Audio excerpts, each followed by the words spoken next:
Bienvenidos al podcast de Self, un espacio donde hablaremos de espiritualidad para el autodescubrimiento y sanación.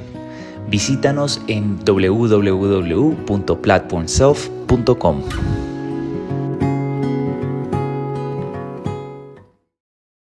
Hola a todos, hola a todas, qué delicia volverlos a tener por acá hoy con un podcast que no me van a creer que hemos movido cielo y tierra para poder traer este contenido, esta palabra que queremos traer el día de hoy. Lo grabamos la semana pasada, no se grabó. En el podcast de Amiel, que ahorita les voy a contar un poquito de él, también grabamos, se desapareció y dijimos como, vaina, qué cosa tan rara que no hayamos podido sacar ese mensaje, y de verdad hoy esperamos que conecten con este mensaje, un mensaje que de verdad siento que el mundo necesita, y sé que suena romántico, pero el mundo lo necesita. Pero va a estar súper cool, entonces quédense, disfruten lo que de verdad lo hemos planeado con mucho amor.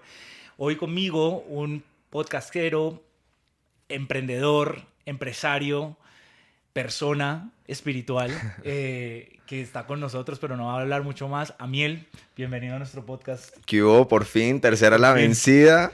Hemos hecho este podcast, como dijo Camilo, esta es la tercera vez que lo vamos a grabar, pero esta es la que es. Yo lo grabé en nuestro podcast, se me borró el video de Camilo, entonces parezco yo hablando solo. Después Camilo no tenía espacio, entonces tampoco quedó grabado. Lo hicimos todo y al final nos dimos cuenta que no quedó. Mejor dicho, hemos hecho de todo. Hasta me mandó un baño de agua dulce con hierbas y me lo eché, me hice todo el menjurje. Ahora te mando la foto. Y bueno, ya llegamos aquí. Creo que ya sabemos igual por qué pasó todo esto. Y es entre otras porque en el espacio de tiempo entre haberlo grabado y hoy, nuestras comunidades han crecido dramáticamente, viralmente. Entonces creemos que la razón que se había dilatado o postergado este mensaje es porque necesitábamos que más gente lo escuchara. Amén, amén, y así es. Y así es porque a ambos nos pasó, ¿no? O sea, yo A quiero que ambos. ustedes sepan, ahorita van a conocer de Somos Copiloto, de la nada se estalló viralmente, y nuestro podcast también, pues creo que escucharon la semana pasada, llegó al top 15% global, que a mí me preguntaba que cómo hicieron, y yo, no tengo idea, o sea, simplemente pasó, ¿no? Man, para que la comunidad de Self te conozca, ¿quién sos? ¿Con qué te identificas? ¿Qué estás haciendo en este momento de tu vida? Amiel Manevich, Julio 15 del 93, soy cáncer. Como dijo Camilo, soy emprendedor. He montado varios negocios ya. Tengo 31 años. El que la gente, digamos que originalmente me reconoció fue uno que monté en Estados Unidos hace por ahí 8 años que se llama Amazónica, que era un negocio de gastronomía latina, como comida callejera. Hicimos como una versión de esto más moderna, más americanizada, y gracias a Dios nos fue muy bien. Y ese fue, digamos que generó mucha tensión. Y recientemente en enero de este año vendí ese negocio y en junio me mudé a Colombia. Estoy recién llegado acá y emprendí de nuevo, esta vez con un proyecto que nace con mucho propósito y de mi alma literal, que se llama Copiloto, que es una comunidad para emprendedores que están empezando o que ya hayan arrancado pero necesitan ayuda. Uno de los problemas que enfrenté como emprendedor era esa sensación de soledad y muchos temas de salud mental, de ahí también esta conexión.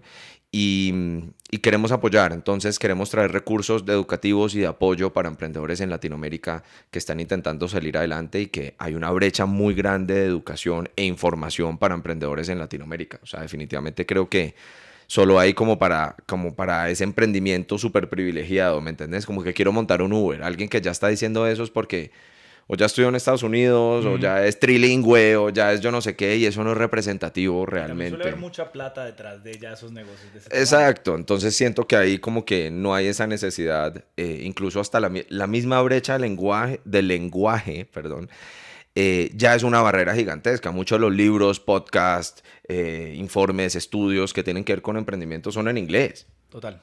Entonces, aquí estamos traduciendo mucho esto al español, mejor dicho.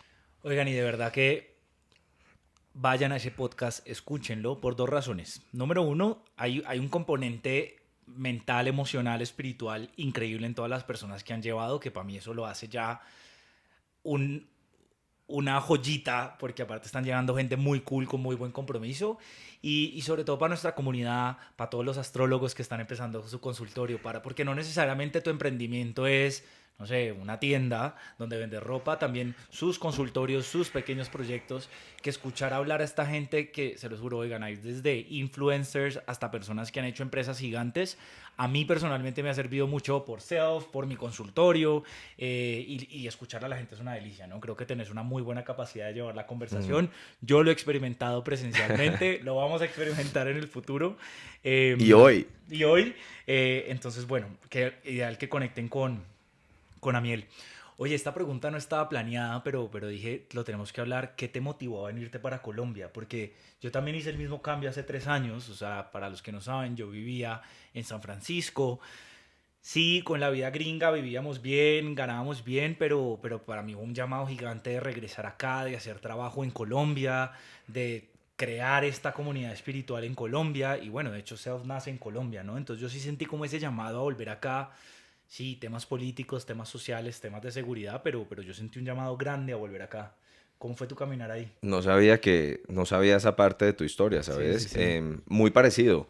Yo, yo digamos que yo llevaba 10 años en Miami en particular y post pandemia la verdad es que el Miami cambió mucho como ciudad. La gente que vivía en Miami cambió, el estilo de vida en Miami cambió, el precio de Miami cambió. O sea, Miami Mm, tuvo muchos cambios dramáticos en muy poco tiempo y creo que me fui dando cuenta durante esa misma transición de Miami que yo ya no me identificaba con esa vida. Lo sentía un poquito muy banal, que no significa que sea, simplemente en mi ecosistema en Miami no me hallaba. E incluso a nivel de emprendimiento me sentía desmotivado, como que no veía en mi ambiente mucha acción pasando. Yo quería emprender más, quería hacer más cosas, pero era muy difícil para todo el mundo emprender en Miami. O sea, $1 millón para arriba, porque menos de eso ya Miami no es nada. total. Entonces era como que pues me sentía muy limitado y la otra cosa que me empezó a pasar era que cada vez que viajaba a ciudades que eran un poquito más reales o que tenían un poquito más de alma, Nueva York, Ciudad de México, Bogotá, em, yo decía, pucha, algo me falta. Yo llego a estas ciudades y hay algo con lo que yo conecto. Al final creo que caí en cuenta que Miami es como un suburbio gigante con mar y yo quería más una vida, ¿me entienden? Una vida más urbana, quería algo más real, quería una ciudad con más alma y a todas estas pues terminé vendiendo mi negocio que claramente al ser gastronomía pues me anclaba muy fuertemente a Miami. Yo quería Ujú. entonces irme a otro lado. En ese momento yo tenía una novia y el plan era irnos a Ciudad de México.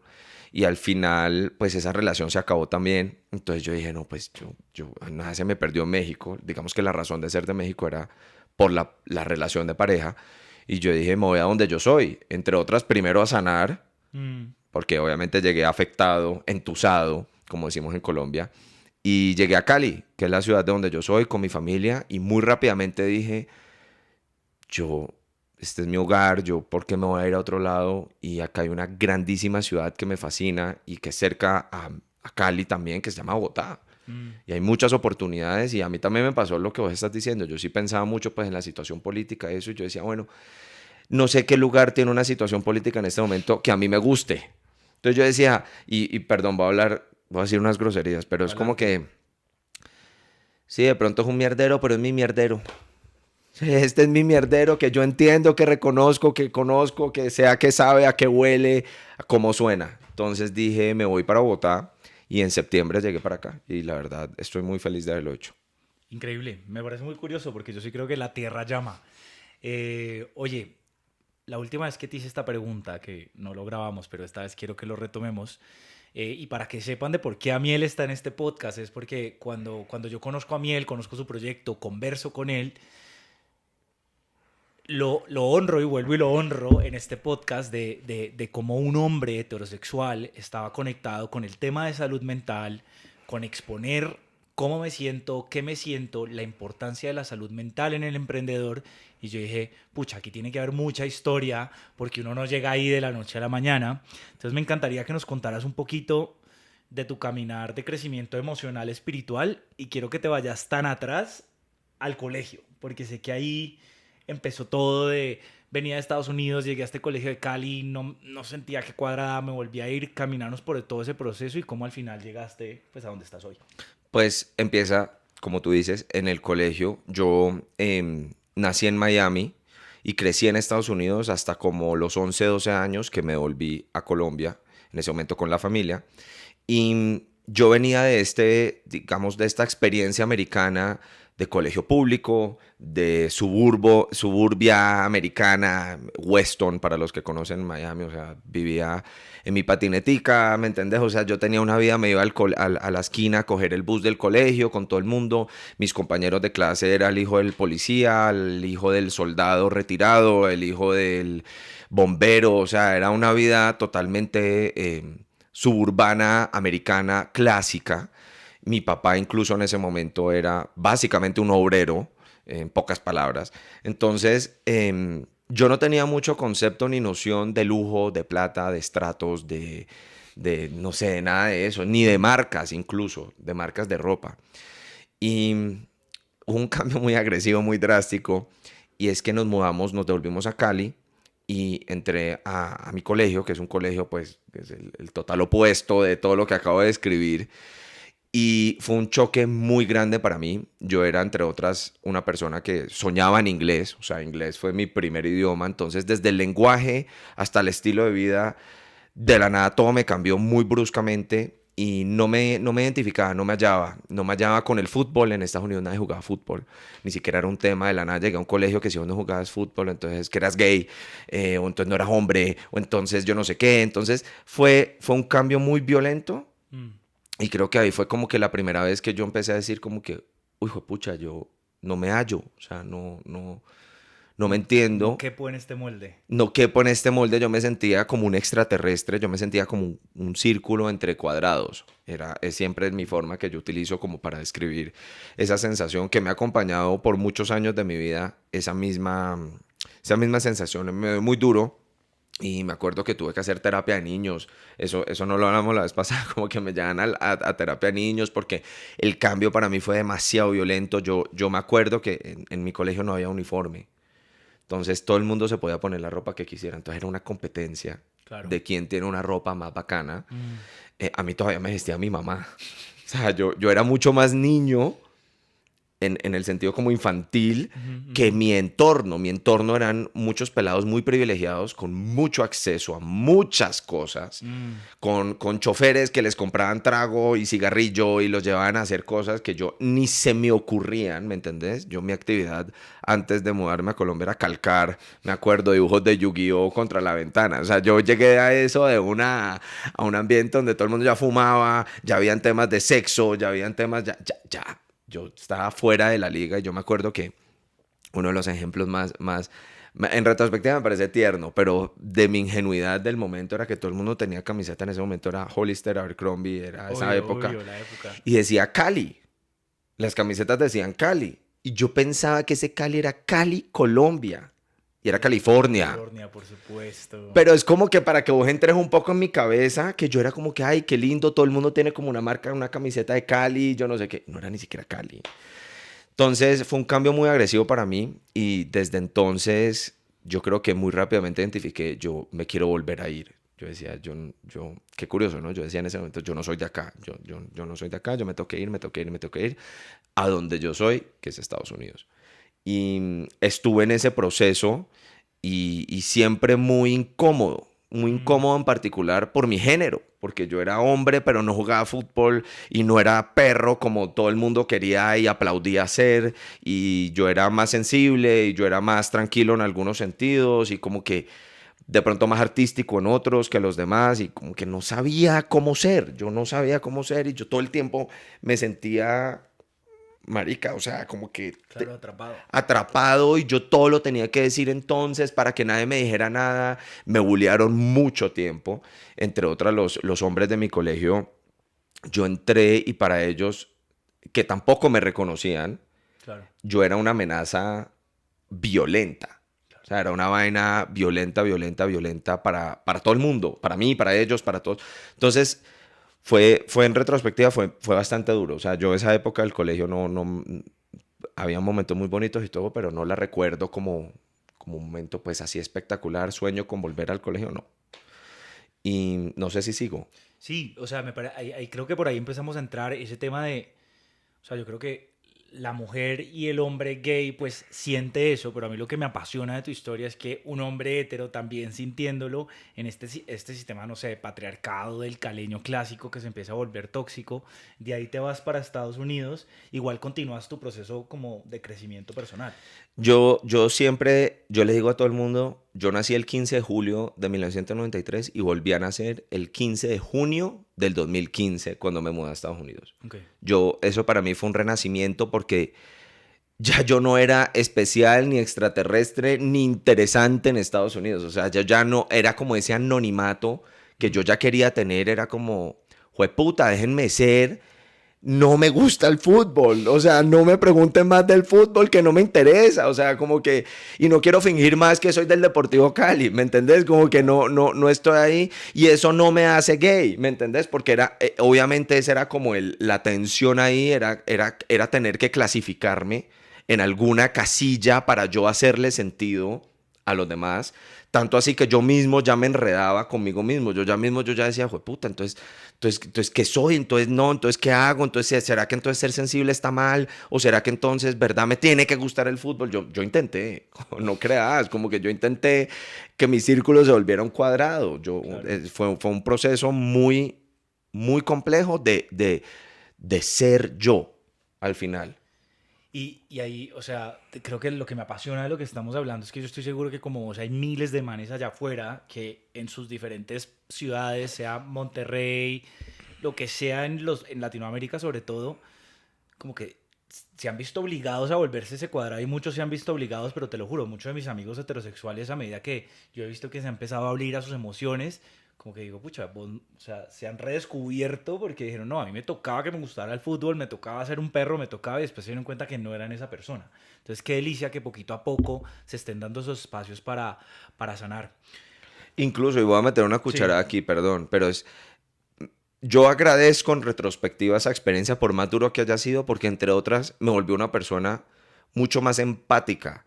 Yo me volví abierto, súper abierto a minorías, a, a no ser clasista, a no juzgar, digamos que superficialmente a las personas, como que sí me movió. Soy bastante liberal políticamente, ¿me entendés? O sea, me movió mucho a una apertura que yo creo que de lo contrario no sé si la hubiera tenido. Muchos de mis amigos hoy en día son gays y los amo con mi vida, ¿me entendés? O sea, no tengo ningún problema, no me importa si la persona tiene plata, no tiene plata, no, me da igual. O sea, y le agradezco mucho de eso a esa experiencia. Si no, yo no creo que hubiera sido así.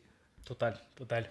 Oye, y en ese proceso que por ahí nos hablaste un poquito de la tusa, ¿qué terapias has hecho? Sé que te has ido desde las clásicas hasta las no clásicas como la astrología y ¿cuál te ha marcado?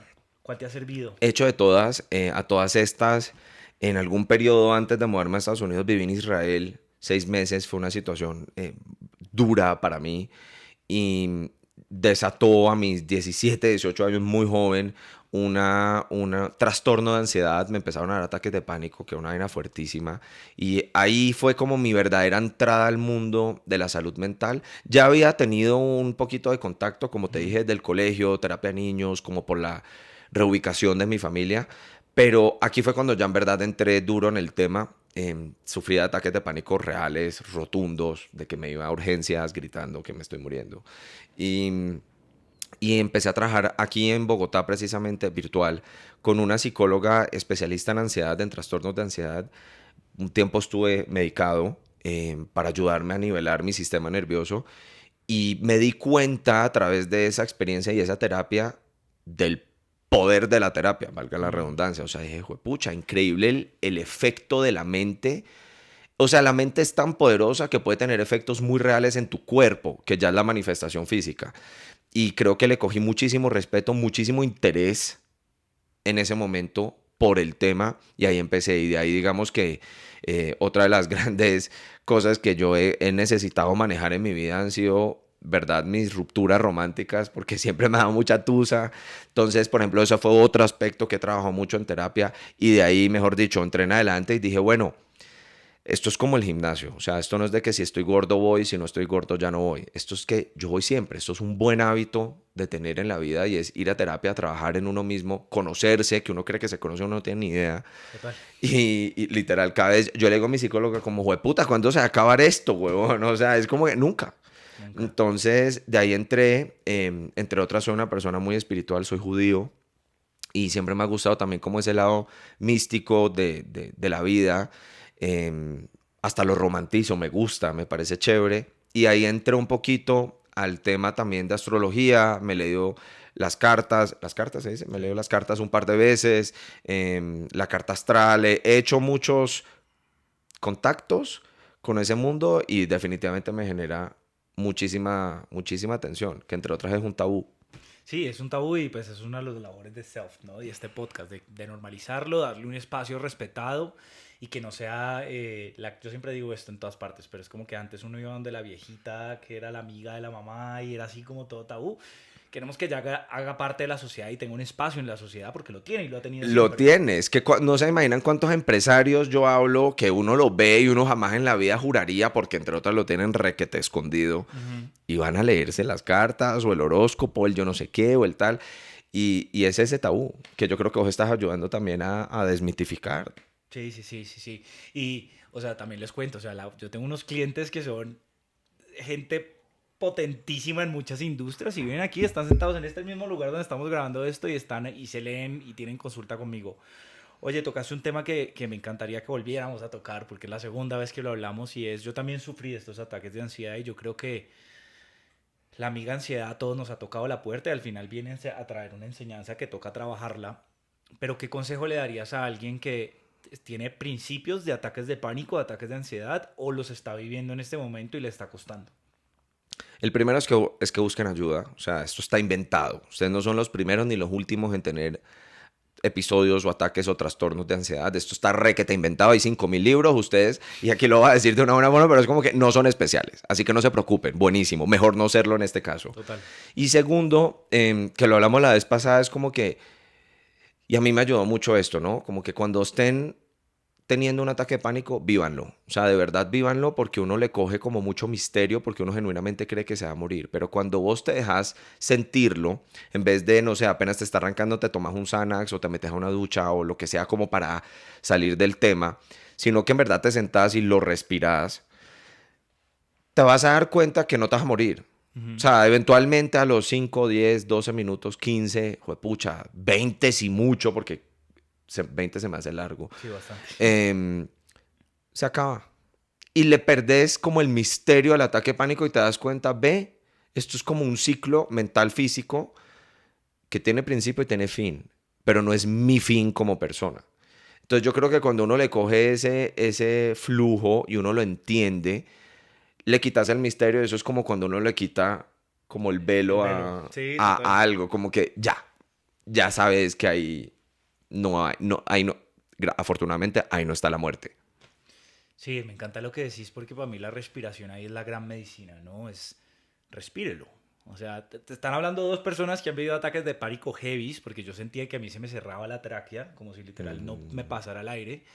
Me acuerdo que mi terapeuta del momento me decía, el aire te pasa por la nariz y yo respiraba y ya a los 3 4 minutos que me daba cuenta que en verdad sí estaba respirando, decía, pucha, estoy en un trip mental muy heavy y lo que decías, ¿no? El poder de la mente. Entonces sí, para todos aquellos que en verdad les mandamos toda nuestra buena energía, respírenlo y yo creo que la amiga ansiedad algo está yendo a tocar la puerta y como siempre le digo a todo el mundo, la ansiedad es exceso de futuro, entonces es más presencia y la respiración te da presencia, la respiración estás en ese momento, entonces vete con la presencia. Incluso en mi caso era miedo a la muerte. O Ok, sea, claro. el origen de mi ansiedad era miedo a la muerte, que esa sería, digamos que otra ñapita que les diría, como que busquen qué es lo que realmente les está generando esa ansiedad y trabajenlo. Y trabajenlo. Lo que pasa es que llegar al qué suele ser difícil, Es ¿no? difícil. Preciso hablaba esta semana con alguien que me dijo que a través de una terapia de honguitos llegó al qué y ahora está trabajando su ansiedad con eso, pero me pareció muy lindo que haciendo honguitos encontrara el Claro. qué Y bueno, como siempre doy mi pauta, si van a hacer algún tipo de ceremonia o medicina o planta de poder, por favor con alguien que sepa, con respeto, porque no son para tomarse a la ligera, ¿no? Porque ya que estamos hablando de Por este ejemplo, a tema. mí me tienen tomando aquí té de coca. Así es, lo tengo tomando té de coca, para los que no saben, facilita la palabra, estamos hablando. Entonces le dije a Miel, aquí te preparé un té de coca. Oye, Me drogó. lo drogué supuestamente.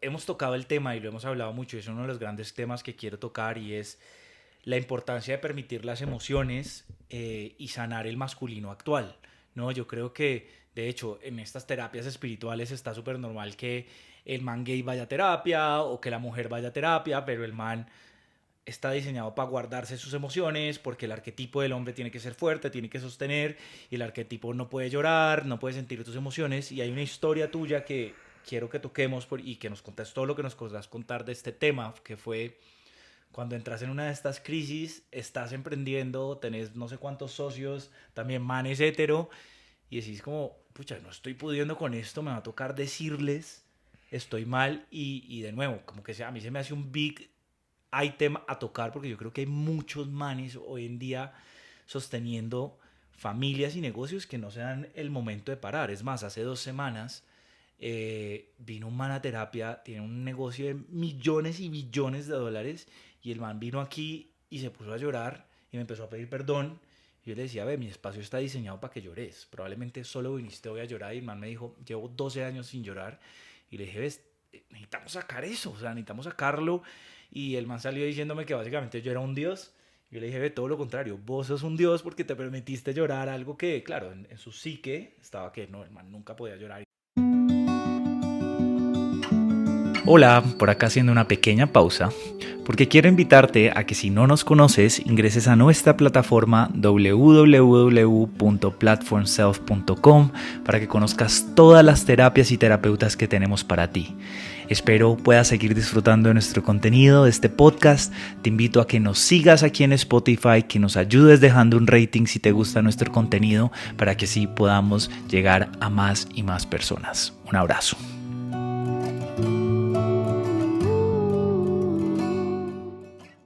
Tenía que ser resistente y mover estas cargas y yo no sé qué. Contanos un poquito de ese trip. Te puedes extender todo lo que quieras, que para mí este es el mensaje más importante. Y para mí también. Incluso yo estoy totalmente claro y seguro de lo que voy a decir, y es que el hombre está en crisis. O sea, hay una crisis de identidad existencial en la masculinidad en el siglo XXI. Y con toda la razón. Parte de varias cosas que hemos hablado, pero la manifestación más grande de eso es que 7 de 10 suicidios son hombres.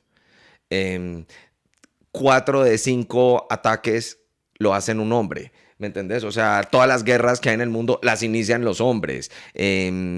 O sea, por donde vos lo ves, la violencia intrafamiliar, el femicidio, todo son hombres. O sea, y eso es dolor acumulado, mal manejado, emociones, digamos, que has evitado, pero entonces estás invitando y explotan. O sea, es demasiada contención.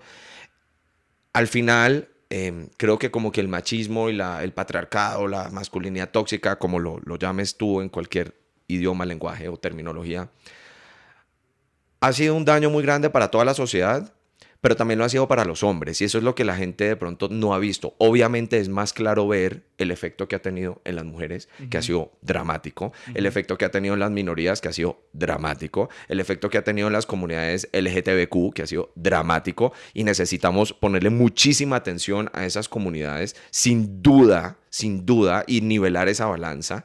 Pero eso no significa que nos tenemos que olvidar del hombre, que yo creo que es lo que pasó, sin querer queriendo, como que se nos olvidó, como que bueno, y los hombres entonces, ¿dónde quedan? Y digamos que, ¿cómo deberían ser? ¿Cuál es esa imagen entonces de masculinidad sana que debería entrar a reemplazar? Y eso ha sido muy difícil de entender. Yo creo que hay una crisis ahí muy grande, hay muchísimo dolor, y uno lo ve incluso en la generación Silenial, que está teniendo una acogida muy grande a temas como el machismo, ¿me entendés? Como la masculinidad tóxica otra vez está teniendo como un 2.0 con la generación más joven. O sea, ¿puedo meterme en medio político? Adelante. Donald Trump y compañía, Elon Musk, Andrew Tate, que representan mucho esta visión antigua de masculinidad, acaban de ganar la presidencia de Estados Unidos en pelados jóvenes menores de 25 años con 16% de mayoría. O sea, no sé cómo expresarlo, pero es como que hay un movimiento muy grande en la juventud porque no saben qué hacer, Claro. no se hallan, ¿me entendés? Y es que a nosotros no nos dan.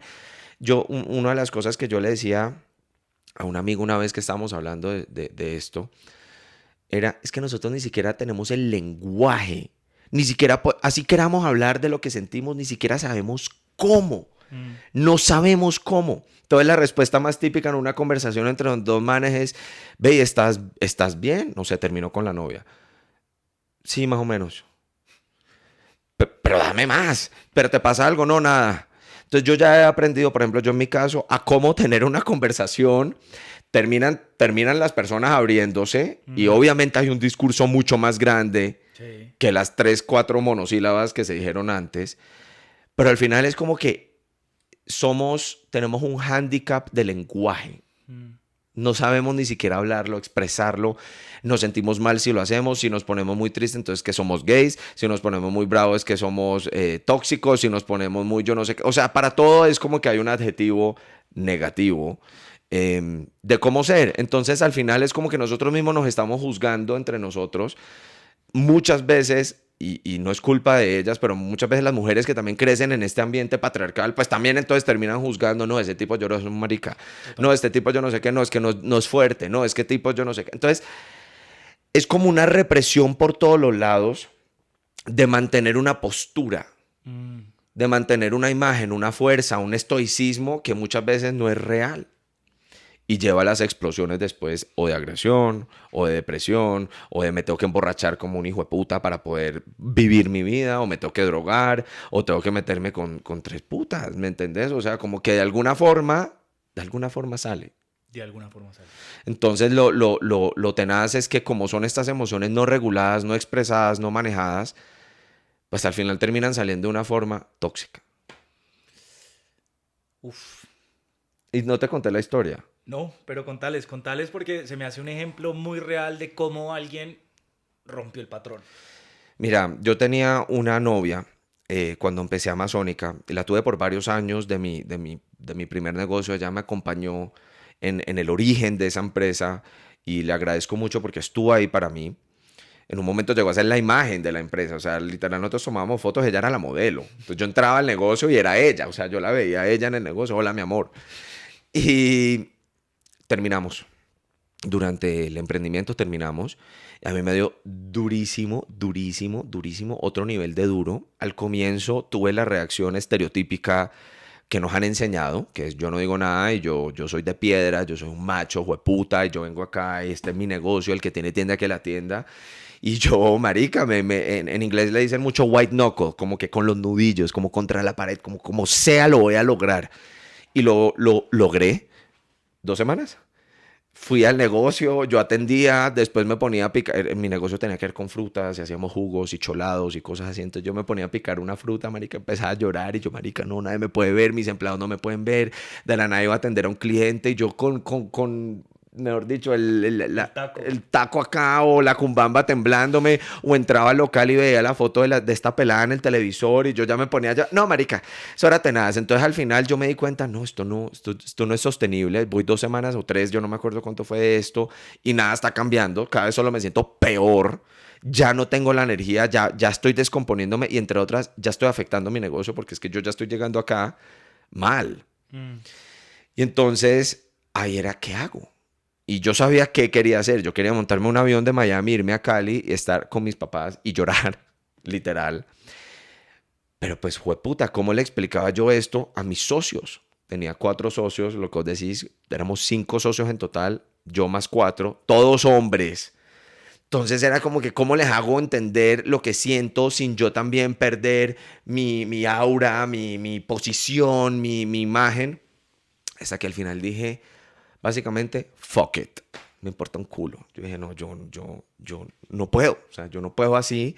Y me acuerdo que me tocó mandar un email diciéndoles, oigan, la verdad, estoy sintiéndome muy mal. Ustedes saben que terminé con mi novia hace 2, 3 semanas y estoy destruido. Me estaba profundamente enamorado, estoy muy triste, necesito hacer una pausa. De lo contrario, yo me voy a inmolar aquí dentro del local en algún momento. Y fue un email que me acuerdo que de la redactada a las 7 redactadas que le pegué a la enviada pasó hace cuenta una semana. O sea, yo estaba en este tire y afloje conmigo mismo de, oye puta, en verdad les voy a decir esto, pero sí que les digo. Obviamente consideré mentir y decir cualquier otra cosa, pero al final yo decía, solo no se tapa con un dedo, ¿me entendés? Y al final me lo estoy tapando a mí. Total. Y lo mandé y me fui para Cali y fue lo mejor que pude haber hecho. Estuve en Cali, me acuerdo, 2, 3 semanas o 10 días, no me acuerdo exactamente. Lloré la vida, hice terapia, estuve con mis papás y no fue que me sané, no fue que ya llegué y ya salí de esto porque las tusas duran, pero se acaban, para que sepan. Em, pero pude volver con un nivel de energía que ya me permitía sostener por lo menos mi día a día laboral. Entonces fue una pausa necesaria y las pausas son necesarias. Bien, bien hecho. Oye, lo hemos hablado vos y yo en varios momentos, pero hay mucho por hacer por el hombre en el mundo de la terapia, ¿no? Yo también soy de este creer que también de muchos de estos espacios holísticos se han construido desde la feminidad, que yo creo que no está mal, yo creo que todo hombre debe conectar con su feminidad, pero también creo que todos estos espacios son tranquilos, desde el jugo verde, desde la meditación, y muchas veces yo también creo que el hombre necesita un espacio diseñado para el hombre, que no quiere decir que no haya que conectar con sus emociones, pero también se me hace que solo hay espacios como para el estereotipo femenino, ¿no? O para el estereotipo del man gay que no le incomoda el estereotipo femenino. Y yo, o sea, yo personalmente creo que hay un espacio gigante en el mundo terapéutico para los manes. Es más, después de que tuvimos esta conversación, te mandé la estadística de una página web de un círculo de hombres, no sé en dónde, donde literal la mayor cantidad de suicidios eran manes, ¿no? Claro. Entonces, ¿cómo ves este mundo terapéutico? ¿Qué oportunidades hay? ¿Qué deberíamos empezar a hacer desde nuestra fuerza para poder generar este espacio? Yo veo muchas oportunidades. Yo llevo diciendo desde mis propias crisis de identidad como hombre que todo el tema de salud mental para hombres es una de las grandes oportunidades de negocios del siglo XXI, 100.500%, mientras que reescribimos y reestructuramos qué es un hombre, qué debería ser un hombre, cómo deberíamos integrarnos, por decirlo así. Yo veo gratamente un cambio pasando en la sociedad. Yo sí lo he visto en los últimos 10, 15 años.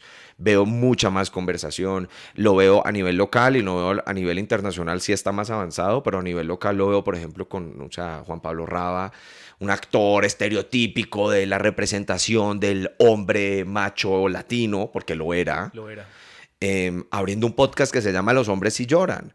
Y solo el hecho de hacer eso ya me parece un movimiento grandísimo.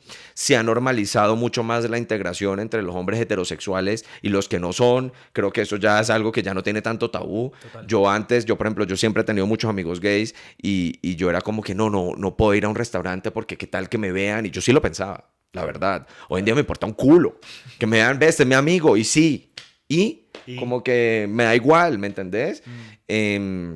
Entonces yo sí veo un movimiento muy grande. Yo veo mucha oportunidad ahorita en mi mudanza a Colombia, que como les dije, una de las razones fue una terminada con una pareja. Yo estaba entusado otra vez y tengo un PhD en ese tema, entonces los puedo ayudar. Y una de las cosas que quise hacer era, yo sí me sentía muy herido en mi masculinidad, o sea, en esa relación en particular. Y yo quise trabajarlo y encontré un grupo, y estoy hablando de esto porque esto me parece un formato muy chévere para hacer acá en Colombia. Encontré un grupo liderado por un coach de masculinidad desde Australia, pero para todo el mundo, era un grupo virtual. Y nos metíamos una vez a la semana, éramos un grupo como de 10, 12 hombres, a hablar. Y eran hombres en Europa, en Estados Unidos, yo en Colombia, este man en Australia, en Asia, o sea, había todo tipo de orígenes o procedencias. Y nos metíamos una vez a la semana, y para mí era sagrado, hablar de lo que nos estaba pasando. Y entre hombres, hablarlo. No era un espacio, hablaste como de energía femenina, no se me hacía un espacio de energía femenina. Había energía femenina, ¿cierto? Que la invitamos y la queremos, la reconocemos. Pero era un espacio que se sentía natural, éramos 5 manes, 6, 7, 8, 9, 10, 11, 12, los que sea que fueran cada sesión, hablando, un pelado en Londres, me acuerdo, hablando que está entusado, yo diciéndole que yo también, él hablando que la novia le mandó un mensaje, él no sabía qué contestar, nosotros entre todos ayudándolo a redactar el mensaje de respuesta, teníamos un grupo de WhatsApp, entonces alguien escribía como que, oiga, no, me topé con mi exnovia en una discoteca, estaba con otro man, ¿qué hago? Todos entrábamos a responderle su crisis, yo no sé qué, pero ya era chévere tener la conversación. Para mí era una chimba. Claro. Como que, puta, por fin encontré 7 manes, aunque no los conozca, pero que todos queremos hablar de lo nuestro y en verdad hablarlo. Claro. Entonces era como que no, amanecí súper triste, no sé si escribirle. El otro entonces escribía no todo era romántico, no, estoy muy estresado en el trabajo, no sé si renunciar, pero es que, ¿qué van a pensar de mí si renuncio o si me echan? ¿Qué tal que yo no sé? Entonces, bacanísimo tener estas conversaciones. Todos nos metíamos a esa llamada y hablábamos con ese grupo con una dicha, con un alivio. Entonces, por ejemplo, eso es algo que a mí me gustaría fomentar, traer o hacer acá en Colombia. Como que yo sí quiero, por lo menos en mi cuenta personal, empezar a hablar de esto, empezar a generar espacios virtuales y presenciales. Vos lo dijiste la vez pasada, como que no tiene que irnos a sentar en una pradera, en un mat de yoga, a hablar de esto mientras que suena en un río. Puede ser, marica, veámonos en Bogotá Beer Company todos los martes a las 5 de la tarde y nos tomamos unas rondas de cerveza y hablamos mierda. Es que Bien. ya eso ya es un espacio sanador. Extremadamente terapéutico. Y que yo creo que la mujer ha tenido más ese espacio porque, no sé, el círculo de tejer, el círculo de esto y lo otro, y se ha dado los círculos de palabra de mujer ya en todas partes. Es más, entre amigas lo hacen sin ponerlo, pero yo sí creo, y como lo dije hace 8 días, te dejo la tarea de hacer un círculo de palabra para hombres, virtual, presencial. Te lo lleno en un segundo porque te tengo mucha gente que viene acá y me dice como que, ve, Cami, te confío a vos, quiero hacer esto, pero no sé por dónde explorarme. O sea, yo ni siquiera sé qué siento y creo que hay que hacerlo así, conversado, fresco. O sea, como te digo, un espacio de hombres para hombres. Se me hace que Colombia lo necesita y te entrego ese banderín para que lo No, construyas. muchas gracias y me ayudas más bien a construirlo porque Eso. necesito tu guianza ahí. Mira que hay que decir, no sé ni siquiera lo que siento. Vuelve al tema que te dije antes, no es que no sepa lo que siente, obviamente uno sabe uno lo que siente, es que no tiene el lenguaje para ponerle nomenclatura a lo que siente, no sabe expresar lo que siente verbalmente y ahí está mucha de la frustración del hombre, no nos dieron el diccionario emocional porque no podemos sentir, porque no Claro, podemos llorar, porque no podemos hablar, porque no deberíamos ni llorar, ni sentir, ni hablar, claro. que sí se le entrega o se le permite explorar al género femenino Ujú. con más libertad. Es como que sí, es que ustedes son súper sensibles y si les llega la regla entonces tienen que llorar, entonces tienen que ponerse así, entonces tienen muchas hormonas. Entonces sí, mejor dicho, hablen y es que ustedes hablan muchísimo, es que qué pereza, ustedes dan mucha lora. Entonces ya ahí se empieza a hacer esa asimetría de vocabulario. Yo siento que Sí. mucho es de ponerle nombre a las cosas y una de las cosas que me pasa a mí mucho en terapia, mi psicóloga me dice como que, ¿pero qué sientes? Entonces yo le digo, dolor. Y es como, no, o sea, abunda, ahonda en lo que sientes. Y es como que, puta, ¿cómo le pongo nombre, título, apellido a todo esto? Mica, me encanta lo que acabas de decir porque normalmente con personas que son así yo les tengo que sacar el circulito de las emociones, no sé si lo conoces, que está la ansiedad en el medio porque la ansiedad no es una emoción, es una emoción disfrazada de ansiedad y les digo como que a ver, ¿cuál de estas emociones te suena más? Ok, y esa emoción, ¿a qué emoción te suena más? Y normalmente pues, me pasa con los manes heteros, con los primeros que literalmente me dicen como que estoy mal, pero lo que vos decís, no saben ponerle palabras a eso, entonces ahí les dejo un recurso muy bueno, y esto para todos, ¿no? Cuando no sepan qué sienten, no tengan una crisis de ansiedad o depresión, que son las dos clásicas, vayan al círculo de emociones, pongan en Google círculo de emociones, y van siguiendo el caminito de, a ver, me siento por aquí, me siento por acá, y entender qué emoción estás sintiendo o qué estás sintiendo ya es el 50% del trabajo en una crisis. Es que reconocer, Ujú. diagnosticar, Mm. es la primera fase para poder tratar lo que sea que tenés, sea una emoción o una enfermedad o lo que sea, o sea, en cualquier cosa, un problema en una empresa. Por eso es que es tan importante la parte de la nomenclatura, del lenguaje, es poder identificar, listo, yo tengo es esto. Entonces, si yo ya sé que tengo esto, hay una solución. que es lo mismo que estábamos hablando de lo de la ansiedad, de un trastorno de ansiedad. Hay una solución. Hay 5.500, 700 millones de libros, estudios, terapias ya hechas, diseñadas y probadas al respecto. Entonces, pero si vos no te otorgas a vos el poder decir, yo tengo ansiedad, pues ¿cómo vas a buscarle una solución? Total, total, ¿Me entendés? total.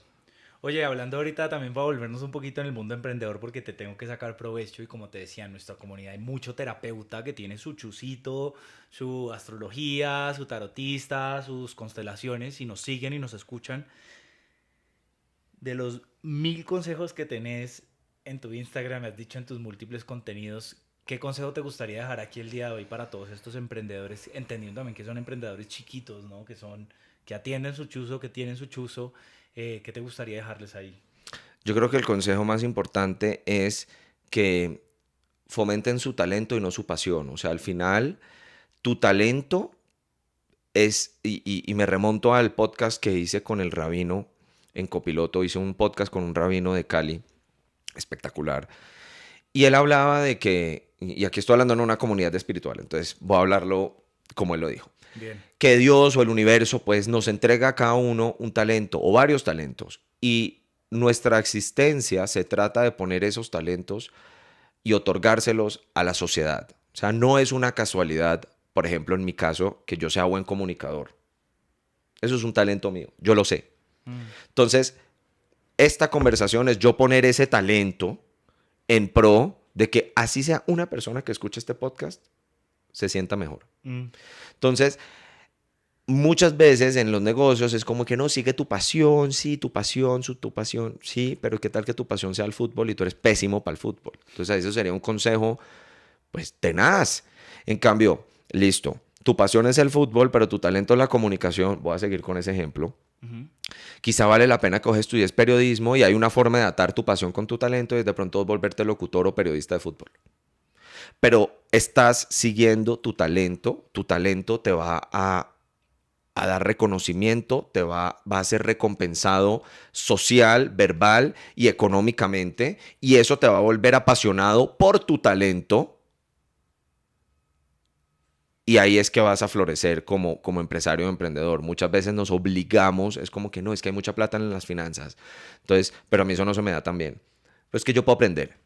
Entonces, pues sí puedes aprender, la verdad es que sí, pero ese no es tu talento. Mm. Entonces no vas a brillar. Y para ser exitoso tenés que conectar con tu talento para que vos puedas brillar con tu luz propia. Entonces yo ese es el consejo que le diría a los emprendedores. Muchas de las personas que inician estos negocios, que son microemprendedores, sí, empecé mi terapia en la casa, o estoy leyendo cartas, o soy una dermatóloga, o sea, puede ser, tengo un consultorio de dermatología. Ujú, ujú. No se dan cuenta que están emprendiendo. Y de la nada tienen como que, marica, tengo una secretaria, una oficina, tengo estos gastos, tengo estos seguros que tengo que pagar, tengo esta vaina, tengo que organizar mi tiempo, mis finanzas, el flujo de caja de mi empresa, ¿no? Es un emprendimiento, son emprendedores, 100.500%, una psicóloga es una emprendedora. Es. Entonces yo también diría que como subconsejos, como que sí definitivamente busquen recursos para ayudarlos a manejar sus negocios, para que sean encima de todo exitosos financieramente. Me encanta.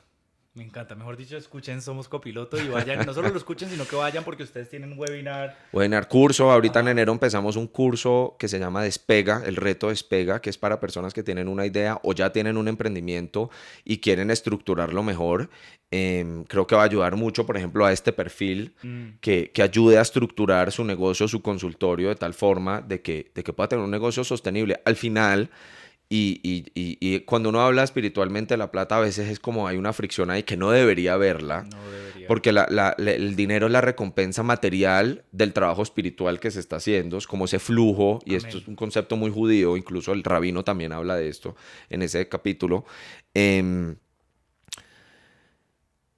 que tu negocio sea sostenible financieramente, lo único que va a permitir es que tú ayudes a más gente.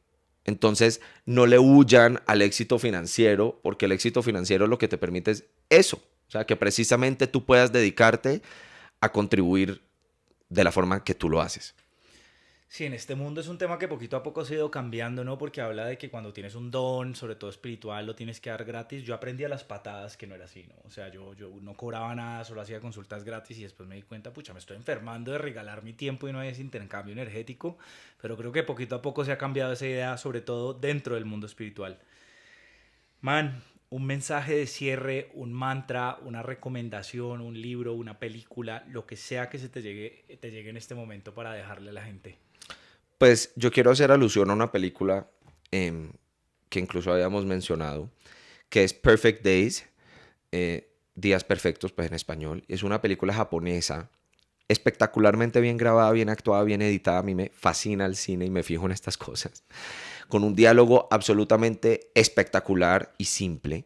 Pero se trata, y este es como el mensaje que quiero dejar, es como que todos tenemos un rol en el mundo, por más pequeño o grande que para nosotros parezca, es importante. Todos somos parte de un ecosistema y todos contribuimos. En el caso de esta película se trata de un señor que limpia baños en Tokio. Ese es su trabajo. Pero lo que la película te muestra, lo que el comportamiento de él te muestra es la dignidad, el respeto, el honor con el que él hace su trabajo, entendiendo lo importante que son los baños en Tokio. ¿Me entendés? Por ende lo hace importante a él y a su vida le da sentido. Y yo creo que eso es algo, es una sensación que todos deberíamos, digamos que recuperar, porque muchas veces uno como que cree que uno no, y uno vale no por lo que hace, sino por lo que es. Y de nuevo, conectar con ese talento que tú tienes, porque vuelve a lo que acabo de decir, eso es lo que tú eres y lo que tienes para ofrecerle al mundo. Véanse esa película, se la súper recomiendo. Como emprendedor, como persona, como lo que sea, no importa, les va a ayudar y me parece bonito también romantizar un poquito la vida. Ayer grabé un podcast con un pelado un teso, tiene como 26 años y la rompe otro nivel. Qué cool. Una admiración total por este pelado, el pelado muy auténtico. Y él me dice, él está en redes, entonces él me dice, yo voy al gimnasio, yo quiero romantizar mi foto al gimnasio, pues porque la vida la quiero hacer bonita. Y esta película hace esto y yo dije, tan bonito ese mensaje, como que en verdad uno intentar romantizar su propia vida. Qué lindo vivir así, ¿me entendés? Como que mi vida sea una película bonita. Sí, ponerte el lente, ponerte las gafas del bonito, porque así lo que ves es lo que construís. Entonces, ahí está. Buenísimo. Man, mil gracias por esta vulnerabilidad que trajiste hoy, que lo has estado trayendo. Vamos a construir juntos más espacios donde este mensaje se dé, llegue, avance. Y bueno, no, de nuevo, gracias por estar acá. ¿Puedo decir una última Por cosa? supuesto. Es que esto me parece importante. Ah, Sean sus propios círculos. O sea, creo que vuelve a lo de la película. Sean ustedes. Yo al final, mi mejor versión es cuando yo soy yo. Tu mejor versión es cuando tú eres tú. Como sea que seas, con tus defectos y tus cosas bonitas. Al final, de nuevo, vales por lo que eres. No hay tantos cuadrados. La realidad es que casi ninguno de esos cuadrados es cuadrado. Casi todos son círculos tratando de mostrarse cuadrados, pero al final todos somos círculos y esa es la belleza. Yo volví a Colombia después de sentir que era el sitio más hostil para mí. No porque Colombia cambió, aunque sí cambió, sino porque yo cambié. amén. Entonces, ahí los dejo. De una. Gracias por eso, estoy de acuerdo. Yo creo que nadie es cuadrado. O Nada es sea, cuadrado. lo que pasa es que todo el mundo se metió en el molde y ya después salirse del molde es muy difícil, pero nadie es cuadrado. Gracias por estar acá, gracias por escucharnos. Como siempre, recomiéndenlo, compártanlo. Gracias a ustedes hemos llegado a esa cantidad de miles de personas que hemos llegado. Y bueno, comprometidos en seguirles trayendo contenido todas las semanas que conecte. Gracias. Salud con el té de coca. Hasta luego.